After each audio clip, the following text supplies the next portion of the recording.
Hello everyone, welcome in the session. Students, आज के इस सेशन में हम अर्थव्यवस्था के बहुत ही इम्पॉर्टेंट टॉपिक वित्तीय बाजार को पढ़ने जा रहे हैं। कैपिटल मार्केट स्टूडेंट एक अर्थव्यवस्था का इम्पॉर्टेंट चैप्टर होता है जो कि हमारी प्रीलिम्स की परीक्षा और मेंस की दोनों की परीक्षाओं के दृष्टि से, अन्य वनडे एग्जाम परीक्षाओं की दृष्टि से भी काफ़ी इम्पॉर्टेंट होती है, क्योंकि यही जो होता है कैपिटल जो मार्केट होता है, जो फाइनेंशियल जो सिस्टम होता है, उसको समझने में यह पूरा जो टॉपिक है वह काफ़ी इम्पॉर्टेंट हो जाता है। तो किसी देश के फाइनेंशियल सिस्टम को, उसकी वित्तीय व्यवस्था को समझने के लिए सबसे पहले फाइनेंशियल मार्केट को समझना होगा। फाइनेंशियल मार्केट को समझने के बाद उसके कुछ सब टॉपिक भी होंगे, उसके कुछ पार्ट्स भी होंगे, जैसे कि मुद्रा बाजार और पूंजी बाजार, यानी कि मनी मार्केट और कैपिटल मार्केट। तो यह काफ़ी इम्पॉर्टेंट दोनों टर्म हैं हमारी इकोनॉमी सब्जेक्ट के पर्सपेक्टिव से। तो इन सब को जो है हम अच्छे से समझेंगे इस पूरे वीडियो में, और काफ़ी अच्छा जो है एक्सप्लेनेशन भी होगा, और काफ़ी अच्छे से पीपीटी हमने तैयार की है आपके लिए। और आप जो है इस पूरे सेशन के साथ जुड़िए, और यदि आप प्लेटफॉर्म पे नए हो तो हमारे प्लेटफॉर्म एस्पिरेंट आईएएस को जो है वह सब्सक्राइब कर लें। तो शुरू करते हैं सेशन को और चलते हैं अपनी स्लाइड पर और एक एक करके टॉपिक को समझने की कोशिश करते हैं। तो चलिए शुरू करते हैं। तो सबसे पहले हम समझेंगे कि फाइनेंशियल मार्केट यानी कि वित्तीय बाजार होता क्या है। तो वित्तीय बाजार की बात करें स्टूडेंट, तो वित्तीय बाजार क्या है? एक ब्रॉड कॉन्सेप्ट है। एक क्या है? ब्रॉड कॉन्सेप्ट है। किसका कॉन्सेप्ट है? मार्केट का। तो जो फाइनेंशियल मार्केट टर्म है, यह बाजार का एक व्यापक जो है वह कॉन्सेप्ट है, जहां अनेक वित्तीय उत्पादों, किसका? वित्तीय उत्पादों एवं पर संपत्तियों, यानी कि एसेट स्टूडेंट, क्या? एसेट। पर संपत्ति का मतलब एसेट, यानी कि वित्तीय उत्पादों और परिसंपत्तियों, जैसे कि क्या? मुद्रा, शेयर, बॉन्ड और डेरिवेटिव। यह जो टर्म है आप लगातार इनको सुनते रहे होंगे। इन सभी टर्मों को जो है आज के इस सेशन में हम समझेंगे भी। तो वित्तीय बाजार जो होता है स्टूडेंट, यह क्या होता है? जो अनेक वित्तीय उत्पाद होते हैं या कुछ एसेट्स होते हैं, जैसे कि क्या? जैसे कि मनी और शेयर, बॉन्ड, डेरिवेटिव, या किसी अन्य जो फाइनेंशियल जो पेपर होते हैं। आपने सुना होगा वित्तीय विपत्र या वित्तीय उपकरण का क्रय विक्रय किया जाता है, यानी कि वित्तीय उत्पादों का और कुछ परिसंपत्तियों का, यानी कि एसेट्स का क्रय विक्रय जहां पे किया जाता है, उसी को क्या बोला जाता है?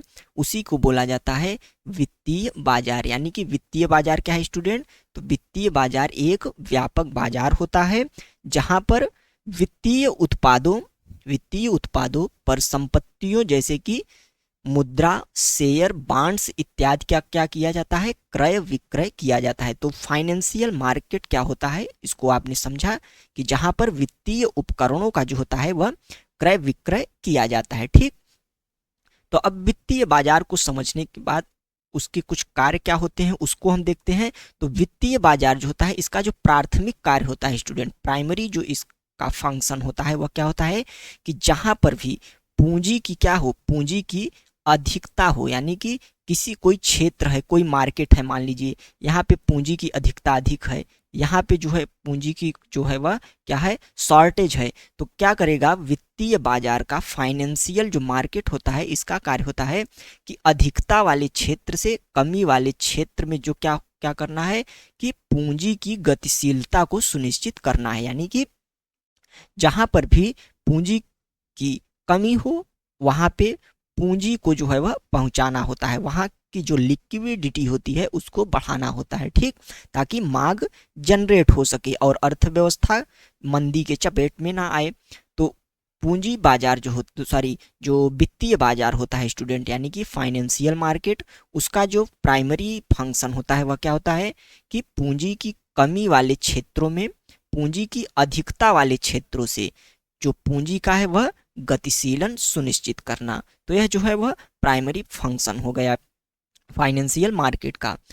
देन हम देखते हैं कि वित्तीय बाजार जो है इसके दो प्रमुख अंग होते हैं। काफ़ी इंपॉर्टेंट टर्म है हमारे इस पूरे सेशन की दृष्टि से। यह पूरा सेशन जो होने वाला है स्टूडेंट इन्हीं दो टर्म को जो है वह डिफाइन करने में जाएगा और काफ़ी इंपॉर्टेंट है हमारे एग्जाम की दृष्टि से भी।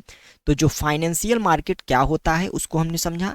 अब इसके दो अंग होते हैं, यानी कि फाइनेंशियल मार्केट जो होता है वह इन्हीं दो अंगों के माध्यम से स्टूडेंट जो है वह इकोनॉमिक का संचालन करता है। ठीक, तो आइए अब इन दोनों जो टर्म है उनको समझते हैं। कौन कौन से?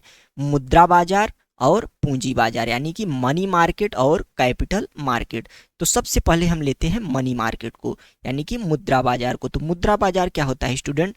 मुद्रा बाजार एक ऐसा बाजार है जहां मौद्रिक संपत्तियां सामान्यतः अल्पकालीन या एक वर्ष से कम अवधि के लिए क्या होती हैं? व्यवहार में लाई जाती है। काफी इंपॉर्टेंट है। मुद्रा बाजार क्या है?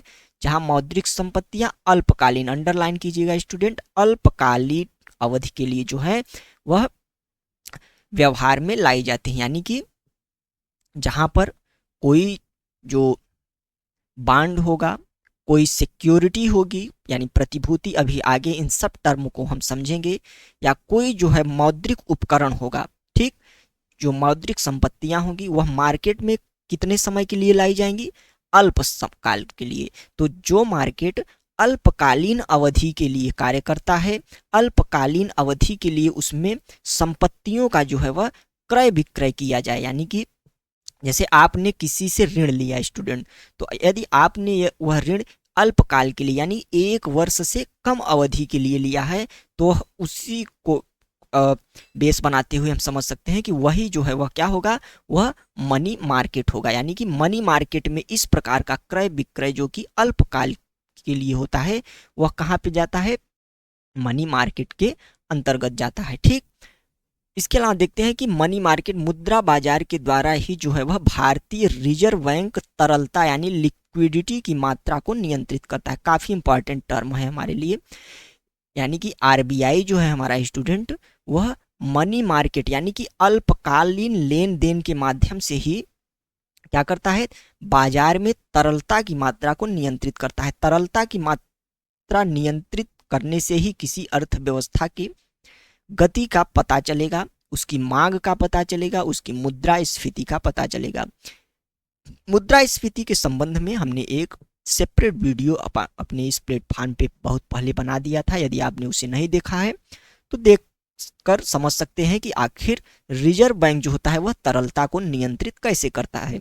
तो काफी इंपॉर्टेंट स्टेटमेंट है कि मुद्रा बाजार के द्वारा ही जो है वह आरबीआई तरलता जो है वह उसकी मात्रा को नियंत्रित करता है। यानी कि आरबीआई अल्पकालीन अवधि के द्वारा ही अर्थव्यवस्था का संचालन करता है। ठीक, तो मुद्रा बाजार क्या हुआ स्टूडेंट? जहां पे अल्पकालीन अवधि के लिए मौद्रिक जो संपत्तियां होती हैं वह व्यवहार में लाई जाती हैं। ठीक, चलिए आगे देखते हैं। अब सबसे पहले मुद्रा बाजार को समझने के बाद समझ लेते हैं कि आखिर मुद्रा क्या होती है। ठीक, तो मुद्रा होती क्या है? तो मुद्रा को समझते हैं, इसके बाद कई प्रकार की मुद्राओं को भी समझेंगे जो कि इंपॉर्टेंट है हमारे इस सेशन के लिए आज।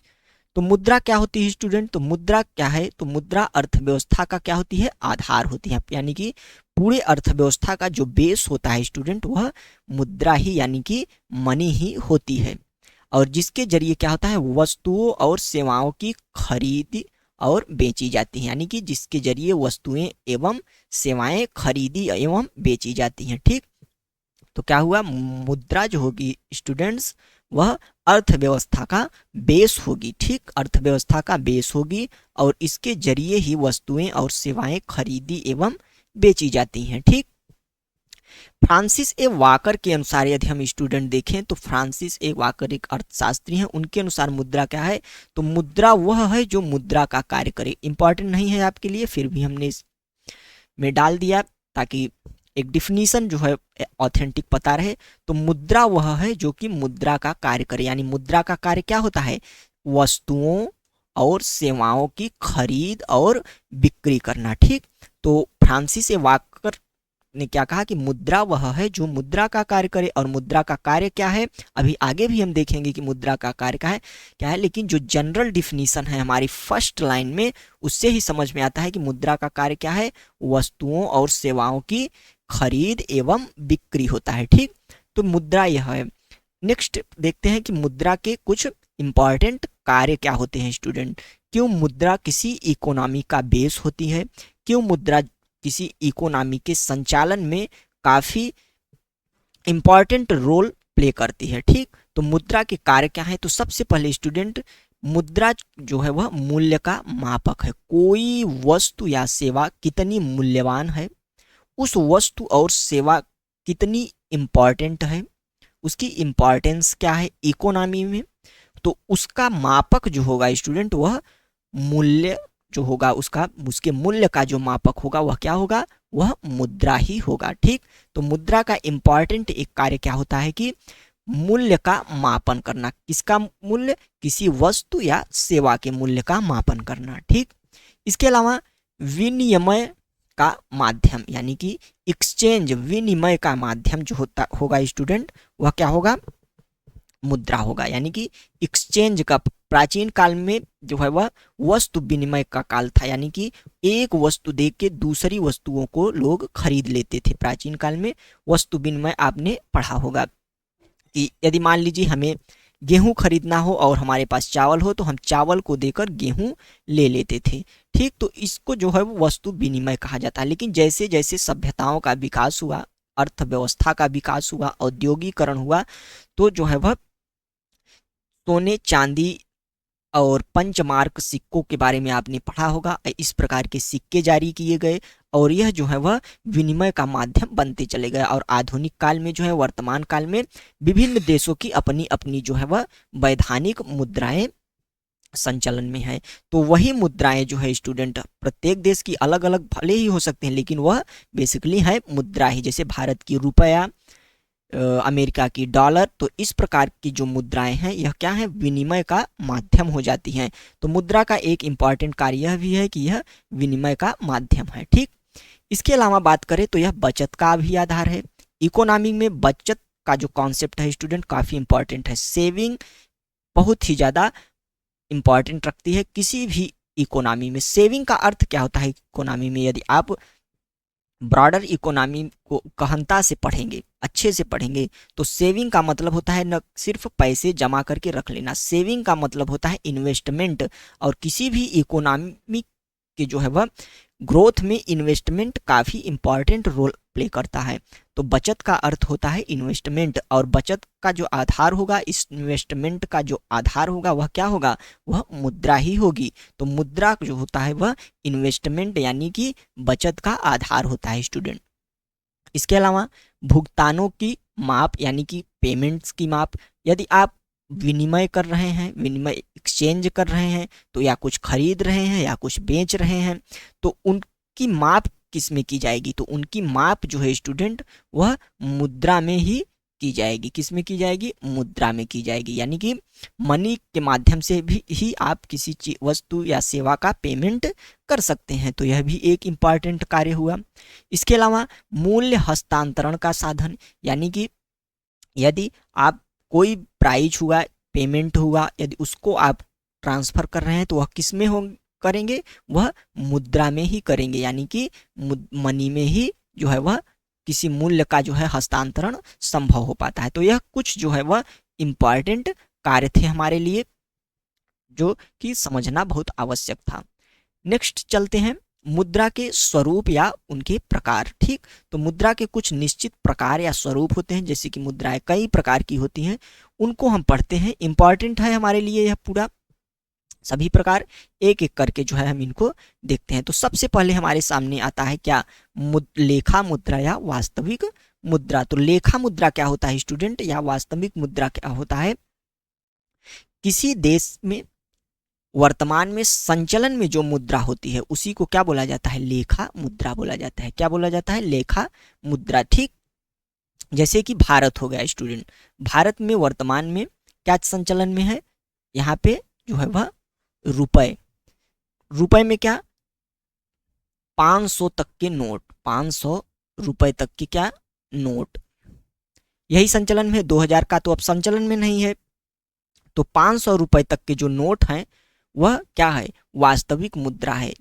अमेरिका में डॉलर संचलन में है, वहां पे डॉलर चलता है, तो डॉलर जो क्या हो जाएगी, डॉलर जो है वह वास्तविक मुद्रा या फिर उसको हम क्या कह सकते हैं, लेखा मुद्रा। ठीक, वास्तविक मुद्रा या फिर लेखा मुद्रा। ठीक, तो इस प्रकार किसी देश में चलने वाला जो वर्तमान समय में मुद्रा होता है, जैसे कि भारत में रुपए हो गया, अमेरिका में डॉलर हो गया, ऑस्ट्रेलिया में डॉलर हो गया, यूरोप में यूरो हो गया, पाउंड हो गया, तो इस प्रकार के जो शब्द हमें सुनने को मिलते हैं उन्हीं को क्या बोला जाता है, तो वह लेखा मुद्रा है। क्या है, अकाउंटिंग मनी है। ठीक, नेक्स्ट देखते हैं वैधानिक मुद्रा, लीगल टेंडर इसको बोला जाता है। स्टूडेंट क्या बोला जाता है, लीगल टेंडर। तो लीगल टेंडर वह होता है कि जिस मुद्रा को विधान या सरकारी आज्ञा पर चलन में आते, यानी कि सरकार या विधान के द्वारा, लीगल के द्वारा, वहां की जो लेजिस्लेचर होता है उसके द्वारा यदि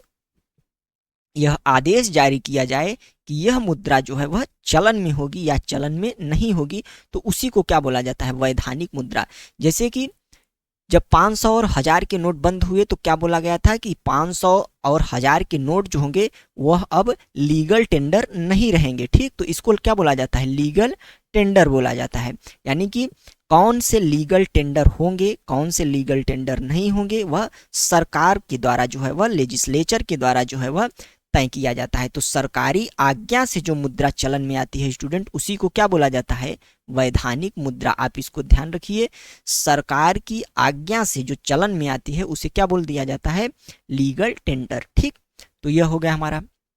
नेक्स्ट है स्टूडेंट ऐच्छिक या साख मुद्रा। ऐच्छिक या साख मुद्रा, ऐच्छिक यानी कि ऑप्शनल, ऑप्शनल यानी कि जिसे लिया भी जा सकता है, नहीं भी लिया जा सकता है, या साख यानी कि ऋण, क्रेडिट जिसे बोला जाता है, वह इस प्रकार की मुद्रा। तो यह क्या है, तो ऐच्छिक मुद्रा या साख मुद्रा उसे कहा जाता है जिसके लिए कोई व्यक्ति जो है वह लेने के लिए बाध्य नहीं है। यानी कि आप किसी व्यक्ति को, मान लीजिए आप किसी व्यक्ति को जो है वह हुंडी दे रहे हैं। जैसे हुंडी क्या होता है, एक एसेट होता है जो कि बैंक द्वारा जारी किया जाता है। बैंक में आप कुछ पैसे जमा करेंगे तो वह उस संस्था के नाम से आपको एक जो है वह स्लिप देगा, और वही स्लिप आप उससे संस्था को जाके दे देंगे तो वह एकदम मुद्रा के रूप में कार्य करेगा। लेकिन कोई भी संस्था हो, कोई व्यक्ति हो, वह यह कह सकता है कि हम इस रूप में जो है वह आपसे जो मैंने ऋण दिया था या आप जो मुझे पेमेंट करने वाले हैं वह नहीं लेंगे।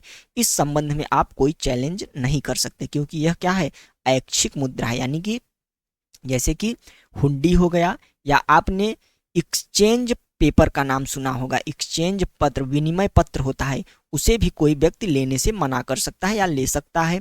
तो इस प्रकार की यदि कोई मुद्रा है तो मुद्रा है, क्योंकि उसका अपना एक मूल्य है। यदि आपने बैंक से हुंडी को जो है वह इशू करवाया है तो उसका अपना एक मूल्य है। लेकिन यदि कोई संस्था या व्यक्ति उसे लेने से मना कर देता है तो उसे आप उसको दे नहीं सकते, क्योंकि यह क्या है, एक ऐच्छिक मुद्रा है। तो ऐच्छिक मुद्रा में क्या आ गया हमारा, हुंडी और विनिमय पत्र।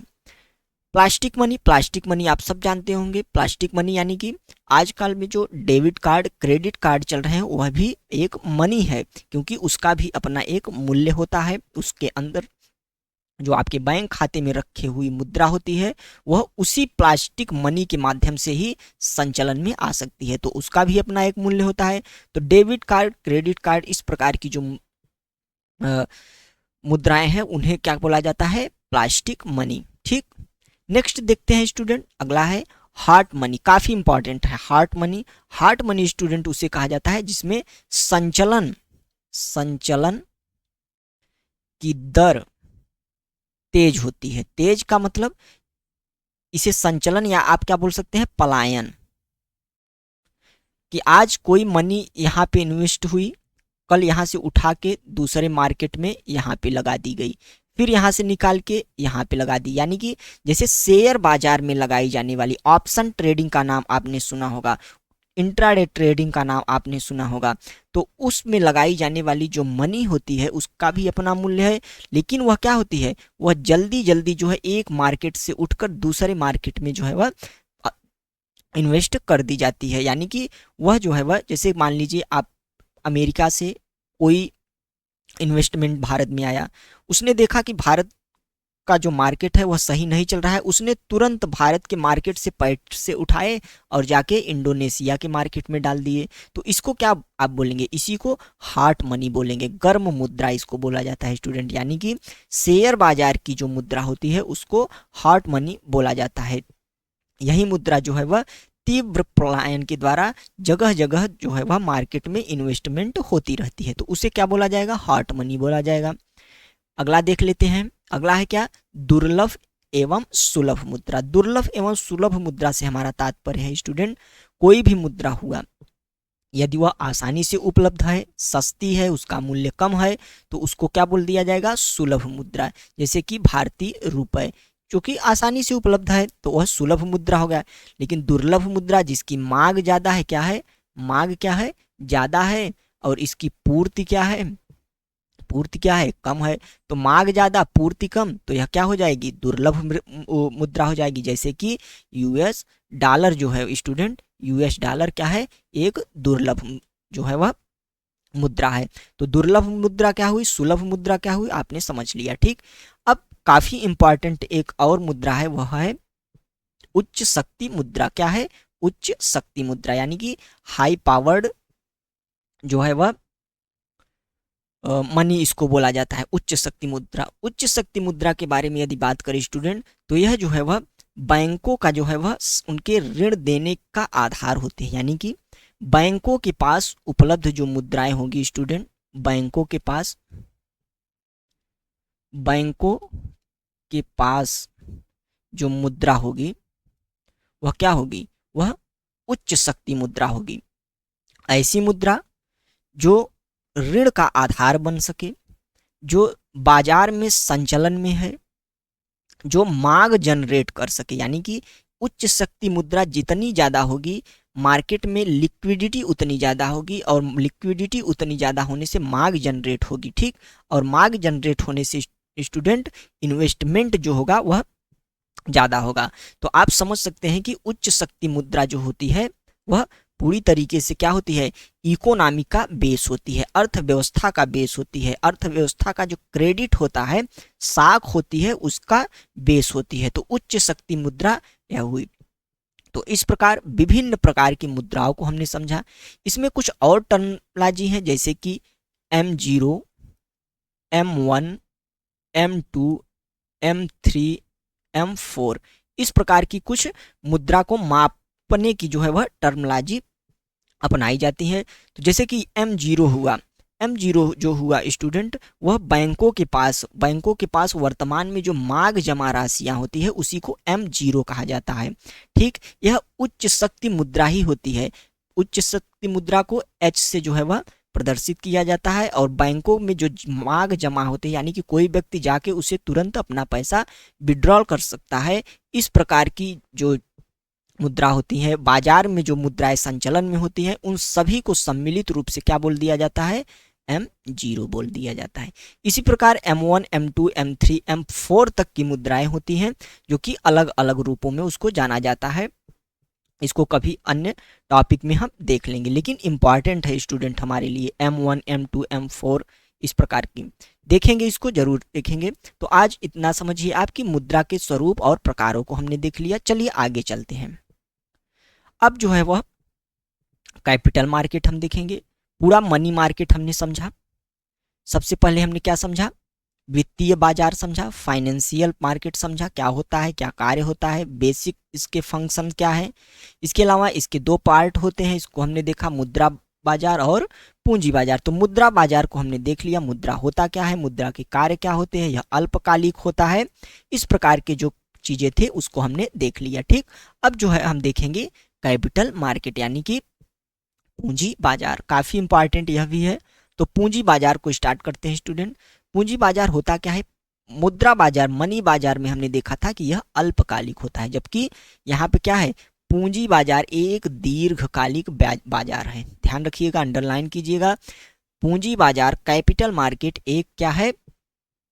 दीर्घकालिक बाजार है स्टूडेंट। इसके अलावा इसमें जो है वह दोनों माध्यम से, यानी कि अंश पत्रों यानी कि इक्विटी और डेप्ट के माध्यम से पूंजी की उगाही की जाती है। ठीक, क्या की जाती है? पूंजी की उगाही, यानी कि पूंजी को लिया जाता है।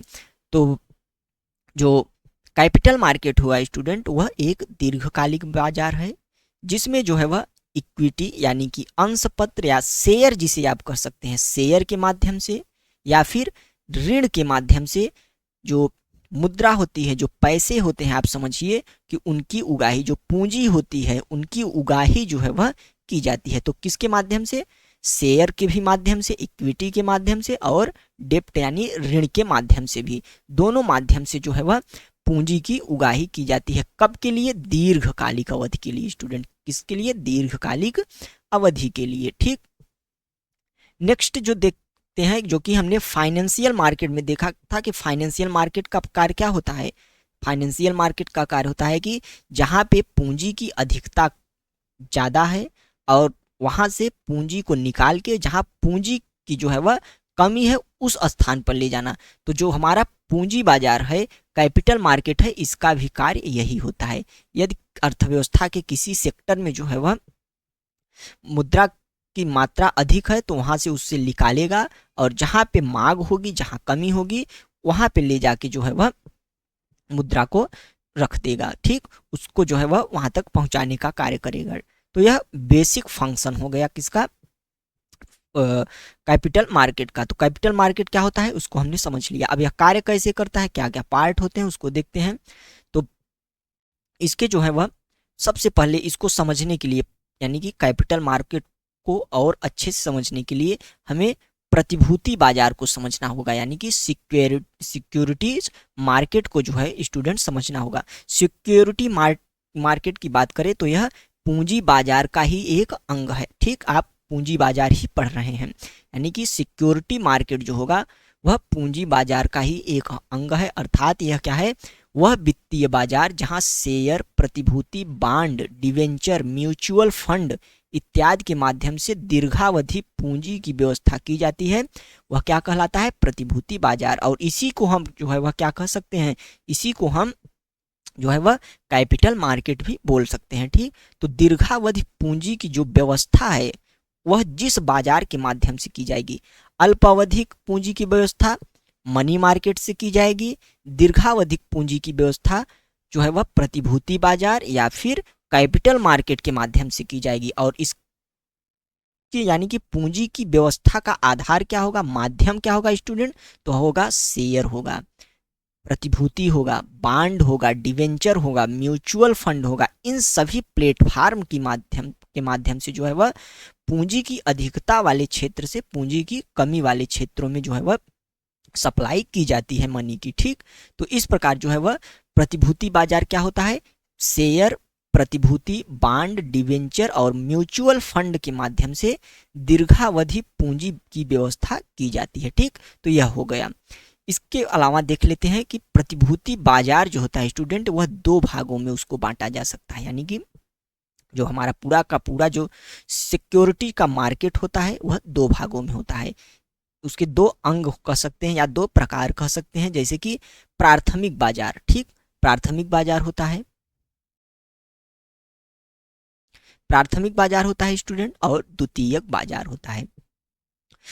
जो शेयर होते हैं, आपने शेयर के बारे में खूब सुना होगा, वह प्रतिभूति बाजार के यानी कि कैपिटल मार्केट के अंतर्गत ही खरीदे और बेचे जाते हैं दीर्घावधि काल के लिए। ठीक, तो यह जो शेयर होते हैं वह दो प्रकार के होते हैं, यानी कि एक शेयर हमें प्राथमिक बाजार में देखने को मिल जाएगा और दूसरा प्रकार उसका हमें द्वितीयक बाजार में देखने को मिल जाएगा। अब समझते हैं कि प्राथमिक और द्वितीयक बाजार होता क्या है। तो प्राथमिक बाजार जो होगा स्टूडेंट, वह ऐसा बाजार होगा जहां पर कोई कंपनी पहली बार अपना जो है वह शेयर जारी करती है। जैसे मान लीजिए जियो हो गई, रिलायंस जियो, जब यह स्टार्ट हुई तो पहली बार इसने जो है वह जो शेयर बाजार में अपना जो प्रतिभूति बाजार में सिक्योरिटी मार्केट में जो पहला शेयर अपना रखा, यानी कि पहली बार इसने कहा कि हम अपनी कंपनी का इतना शेयर जो है वह सिक्योरिटीज मार्केट में जारी करते हैं, लोगों की के लिए खरीद के लिए यह उपलब्ध होगा। तो ऐसा जो शेयर होगा वह किस में रखा जाएगा, वह प्राथमिक बाजार में रखा जाएगा स्टूडेंट, किस में, प्राथमिक बाजार में। इसे आईपीओ बोला जाता है। क्या बोला जाता है, आईपीओ, यानी कि initial public offering, initial public offering बोला जाता है स्टूडेंट। यानी कि किसी नई कंपनी द्वारा पहली बार, किसी कंपनी द्वारा पहली बार जो है वह शेयर जब मार्केट में उतारा जाता है तो उसे क्या बोला जाता है, आईपीओ, यानी प्राथमिक बाजार में उतारा जाएगा। लेकिन यदि एक बार वह बाजार में उतर गया तो जैसे हमने मान लीजिए 100 शेयर खरीदे, अब हमें अपने पैसा निकालना हुआ तो हमने जो 100 शेयर खरीदे थे उसी को किसी अन्य व्यक्ति को वही 100 शेयर हमने बेच दिए। तो जब हमने यह 100 शेयर बेचा तो अब इस व्यक्ति ने, मान लीजिए बी व्यक्ति है इसने और मैं ए व्यक्ति हूँ, तो इसने डायरेक्ट कंपनी से तो जो है वह शेयर खरीदा नहीं, मुझसे खरीदा है। तो कंपनी से डायरेक्ट न खरीदने की वजह से जो इसने शेयर जो खरीदे हैं वह कहाँ से खरीदे हैं, तो सेकेंडरी मार्केट से खरीदे हैं। इसे क्या बोला जाता है, फॉलो ऑन पब्लिक ऑफर बोला जाता है। ठीक, तो प्राथमिक बाजार क्या हुआ, द्वितीयक बाजार क्या हुआ, इसको हमने देख लिया। नेक्स्ट देखते हैं प्रतिभूति क्या होता है। अभी हमने देखा कि दीर्घकालिक पूंजी की उगाही जो होती है वह किसके माध्यम से होती है स्टूडेंट, वह प्रतिभूतियों के माध्यम से होती है, शेयर के माध्यम से होती है। ठीक, ऋण के माध्यम, डेब्ट के माध्यम से होती है। तो होता क्या है प्रतिभूति, उसको देखते हैं।